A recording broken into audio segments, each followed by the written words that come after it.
Hi, a lot of people, no, let's try that again. Hi, a few people have asked me to explain how the grades have been worked out. Now, I've tried to do that in writing and it's incredibly difficult. So I've put together this presentation hopefully to make it clear. It's based on what I've been able to find from Ofqual and other websites and some stuff on Twitter. It isn't 100% accurate because some of the things they haven't shared with us, and I've deliberately used figures to prove the point. So once the exams were cancelled, schools were told that they needed to produce centre assessed grades, CAGs.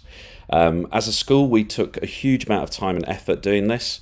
We looked at children's mock results, we looked at how children do in previous years, we looked at their work in class and had lots of discussions and spent hours doing this. Teachers then put the grades in. The middle leader, the head of department, then looked at those grades and looked at the statistical analysis of those and saw where they were. And then that was done by a deputy head. And then finally, I, as a head teacher, went through this with my deputy head. In fact, in our school, we went one step further, and then the trust also looked at the results across the schools.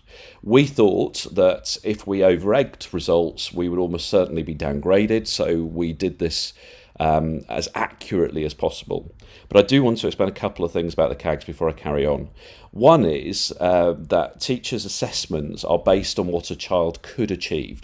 So it's based on the things that if the exam went well for them and all the rest of it. And of course it is. What teacher would go, well, this child could achieve an A star, but we're only going to put him in as an A.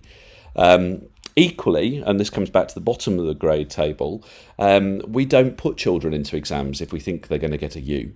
We only put them in if we think they're going to get a grade. Now, obviously, children might panic in the exam, they might forget things, it might revise the wrong things, and so U's are possible.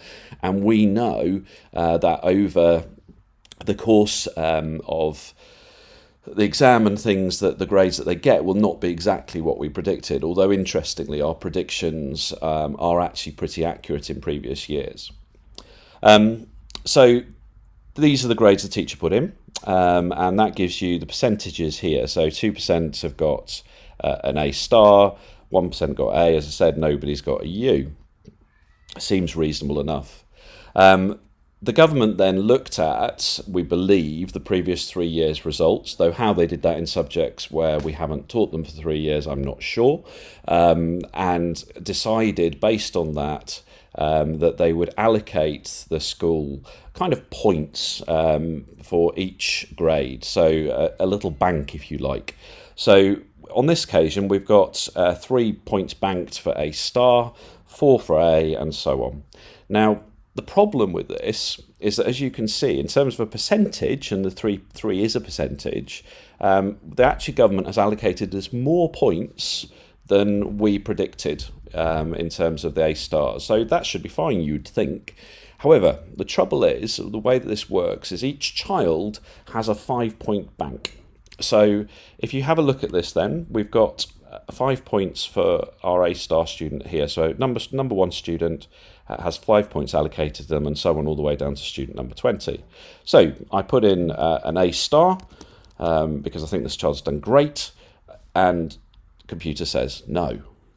I've only got 3 points to allocate for A stars, so I cannot give this child an A star. Drat. So I put in an A. Okay, that's fine, I can do that. My second A star student, I know I can't do A star, so I'll try for an A. Oops, no, can't do that because politics. So I give that child a B. Oh, okay, I'm okay with a B. So my next A student, I give a B. Yep, that's allowed, I can do that. My next B student, first B student, I give a B. Yep, I can do that. Next B student, I give them a B.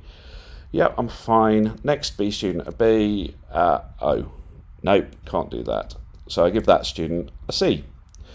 That's fine. And I see I've got quite a bit of bank for the C's, so I'm going to plop some more C's in. All of these are okay. But that C student, poor sod, can't get a C. So I'm going to have to give that student a D. Now, remember, actually, these students, although we've ranked them, may have very similar grades. So the difference between this child here and this child here might only be a couple of points in their last mock exam. But this student's going to get a D. So my next D student, I'm going to give them a D. Yep, we can get away with that. Next D student, a D. Next D student, a D. Now I come to my E grade students. I give that one a D. Oops. I can't give the E grade student because I've run out of points.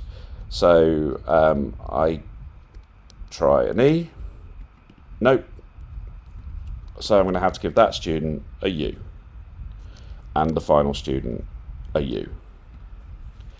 And if you think that's fair, then I feel sorry for you.